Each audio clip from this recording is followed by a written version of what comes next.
Descer passo a passo os degraus de 70 anos de bolchevismo, penetrar naquela masmorra joncada de ossos e fedor de sangue coagulado e apodrecido é ver sua fé na humanidade se dissolvendo.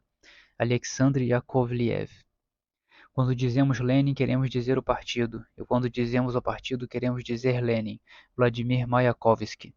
Cognominado aspas, o pai da Glasnost, Yakovlev fez parte de um pequeno grupo do PCOS que trabalhou para Gorbachev e Yeltsin na investigação dos crimes do Estado soviético. Na Rússia, o uso do terror foi uma característica de uma aspas, ditadura temperada com assassinatos. A ideia do terror não era encontrada nem na preparação, nem mesmo na execução da Revolução de Outubro.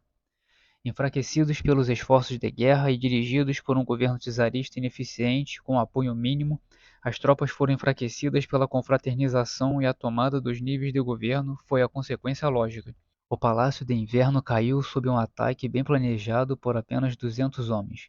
Foi na consolidação da Revolução que começou o terror por ordem direta de Lenin para ser empregado como um instrumento de governança. A consolidação da Tcheca, fundada pelo conde comunista polonês Felix Edmundowicz Dzerzhinsky, se intensificou após uma tentativa de assassinato de Lenin em 30 de agosto de 1918.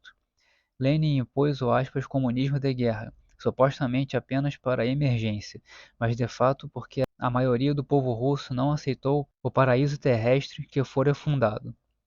O povo resistiu heroicamente 3 anos através de sabotagens e da criação do Exército Branco com remanescentes republicanos do antigo exército czarista, em oposição ao Vermelho liderado por Trotsky, para liquidar com qualquer oposição. Iniciava-se a aspas, masmorra joncada de ossos e fedor de sangue podre. 2 semanas após a Revolução, Maxim Gorky escreveu: Lenin, Trotsky e seus camaradas já estão infectados pelo virulento veneno do poder, um fato confirmado pela sua vergonhosa atitude quanto à liberdade de expressão, às liberdades do indivíduo e a todos aqueles direitos pelos quais os democratas sempre lutaram. 2 anos e meio depois, em 1921, Aaron Soltis afirmava: uma casta hierárquica comunista, as autoridades, Vlast, foi criada e se entrincheirou através do burocratismo que os coloca acima da massa de trabalhadores não filiados. Bukharin, o eminente teórico do partido, via causas mais profundas. Certa camada do núcleo comunista poderia degenerar por ser a única autoridade. Nossa forma de governo é uma ditadura. Nosso partido domina o país. Zinoviev proclamava orgulhosamente no 11º Congresso do PCOS: nós temos o monopólio da legalidade, negamos liberdade política a nossos oponentes. Não permitimos a existência legal daqueles que aspiram serem nossos rivais. A ditadura do proletariado é muito dura. Para conseguir sua vitória devemos liquidar toda a oposição. Nunca mudaremos nossa opinião a este respeito. O leninismo foi uma forma de messianismo moderno, intolerante com as realidades que não cabiam na moldura da visão ideológica. Era a aplicação da receita do Manifesto Comunista. Os revolucionários profissionais eram, segundo Piatakov, aspas, homens milagrosos, homens de uma têmpera excepcional, sem equivalente na história precisamente porque tornavam possível o impossível.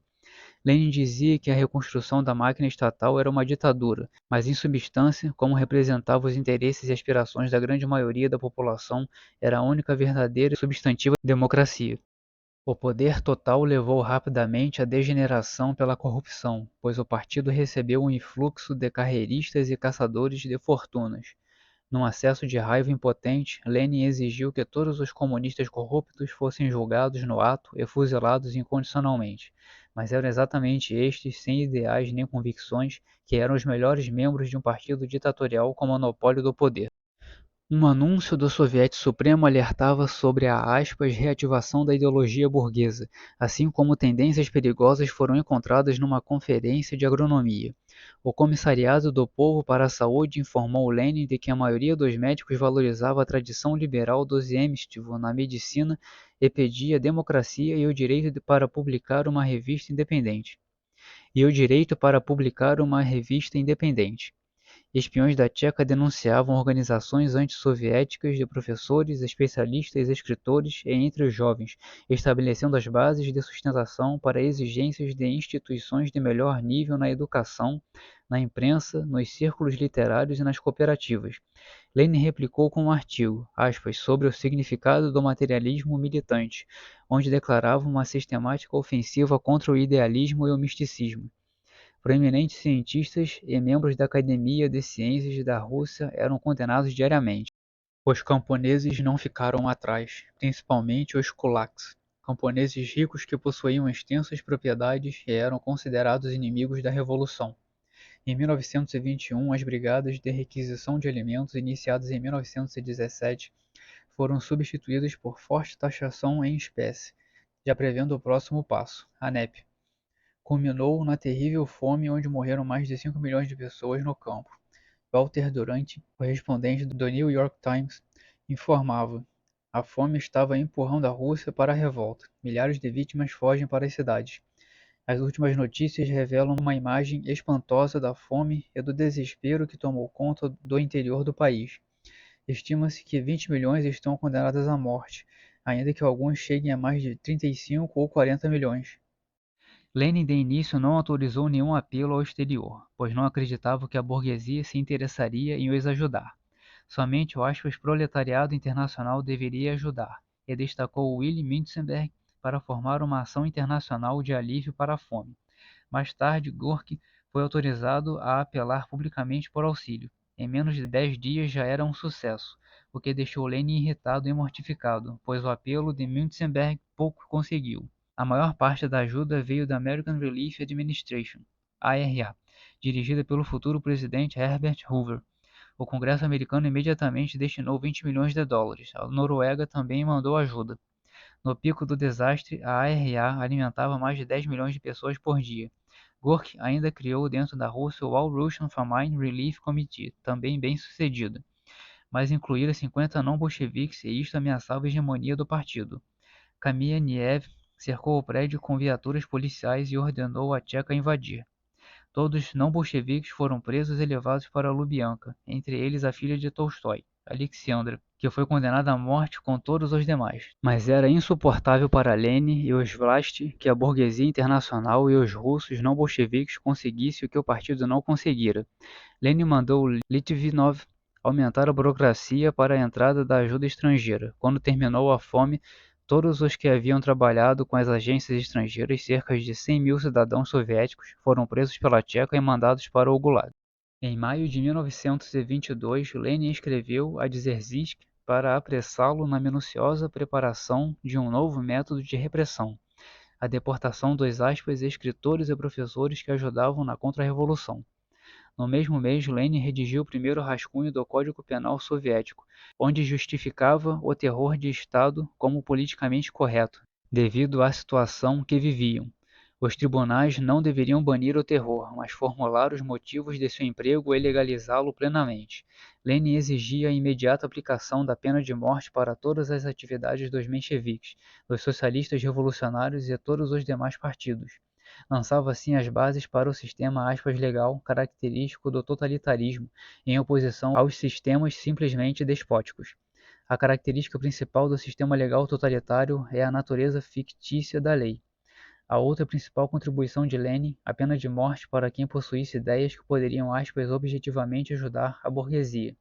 Significava que o governo poderia matar quem bem entendesse, qualquer um de quem não gostasse. Se houvesse circunstâncias atenuantes, a sentença poderia ser comutada para deportação para as regiões geladas do norte ou prisão nos campos de concentração de trabalhos forçados, invenção originalmente leninista que Hitler veio a imitar. Na verdade, portanto, não havia lei nenhuma, nenhum código penal, era tudo fictício.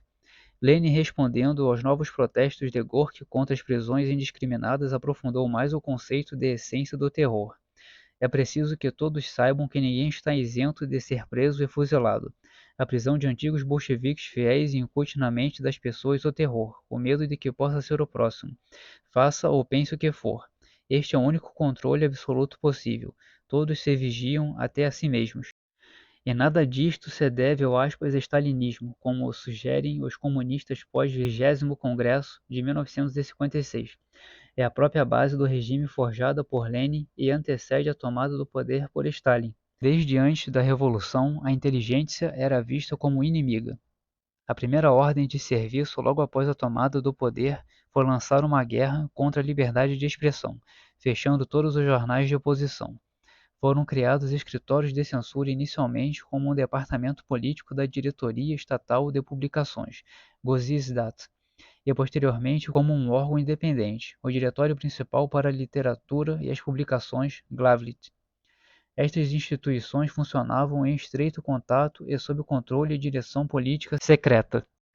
Qualquer um poderia ser acusado e preso, mesmo os que foram bolcheviques de primeira hora, como o químico Tikhvinsky e o geógrafo Taganstsev, ou o poeta Nikolai Gumilov.